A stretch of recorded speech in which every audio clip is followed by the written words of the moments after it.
Hi అండి, welcome to Sri Lakshmi kitchen. ఈరోజు నేను టమాటా పులుసు ఎలా ప్రిపేర్ చేయాలో చూపిస్తానండి.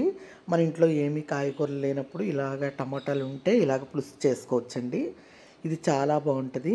ఇలాగ 4 పెద్ద టమాటాలు కడిగి కట్ చేసి పెట్టానండి. ఒక 4 పచ్చిమిర్చి, అలాగే 3 మీడియం సైజు ఉల్లిపాయలు కట్ చేసి పెట్టాను. ఒక చిన్న నిమ్మకాయ అంత చింతపండు రసం తీసి పెట్టానండి.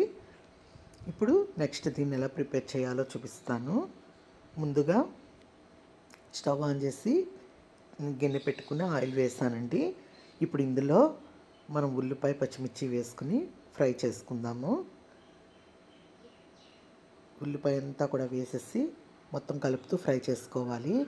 ఇలా ఫ్రై అయ్యేటప్పుడే ఇందులో ఒక 1/2 టీ స్పూన్ పసుపు, ఒక 2 స్పూన్లు సాల్ట్ వేస్తున్నానండి. వేసి కలుపుతూ ఫ్రై చేసుకోవాలి. బాగా మంచి గోల్డ్ కలర్ వచ్చే వరకు కలుపుతూ ఫ్రై చేసుకోవాలి. ఇలా ఫ్రై అయ్యాక ఇప్పుడు ఇందులో ఒక 4 స్పూన్లు కారం వేస్తున్నానండి. టమాటా పులుసు కదా, పుల్లగా ఉంటుంది కదా, కొంచెం కారం వేసుకుంటే బాగుంటుంది. ఇలా అంతా వేసాక ఒకసారి అంతా కలిపేసి ఈ టమాటా ముక్కలు కూడా వేసేసుకుని మొత్తం అంతా కలిపేసుకోవాలి. ఇలా అంతా కలిపేసుకున్న తర్వాత మూత పెట్టి ఒక 10 నిమిషాలు మూత పెట్టి మగ్గనిద్దామండి. టమాటా అంతా సాఫ్ట్ అవుతుంది. ఇప్పుడు మూత తీసుకుని చెక్ చేసుకుందాం. చూడండి, టమాటా అంతా సాఫ్ట్గా అయిపోయింది. ఇప్పుడు ఇలాగా గరిటతో ఒకసారి అంతా అనుకోవాలి.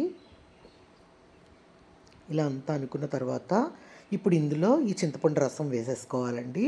ఇదంతా వేసేసుకుని ఒకసారి అంతా కలుపుకోవాలి. కలుపుకుని మూత పెట్టేసి ఒక 10 నిమిషాలు మరిగించుకుందామండి. చూడండి, పులుసు ఇది పుల్ల పుల్లగా కారకారంగా చాలా బాగుంటుందండి. ఇప్పుడు మూత పెట్టేస్తున్నాను. మూత పెట్టేసి చూడండి, 10 నిమిషాలు మరిగింది, చిక్కబడింది చూడండి పులుసు. ఇదే టైంలో మనం కొద్దిగా కొత్తిమీర, కరివేపాకు వేసుకోవచ్చండి. వేసుకుని ఒకసారి అంతా కలిపేసుకుని ఉప్పు కారం సరిపోయిందో లేదో చెక్ చేసుకుని ఏది కావాలంటే అది వేసుకోవడమే. నాకైతే అన్నీ సరిపోయాయండి. చూడండి, కూర అయితే మాత్రం రెడీ అయిపోయిందండి. ఇందులోకి వడియాలు నంచుకుని తింటే ఈ పులుసులోకి కాంబినేషన్ చాలా బాగుంటుందండి. అలాగే ఆమ్లెట్ కూడా వేసుకోవచ్చు. ఆమ్లెట్ కూడా చాలా బాగుంటుందండి.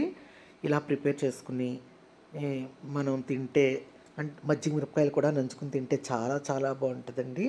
మీరు కూడా ఇలా ప్రిపేర్ చేసుకుని ఎలా వచ్చిందో నాకు కమెంట్ రూపంలో చెప్పాలండి.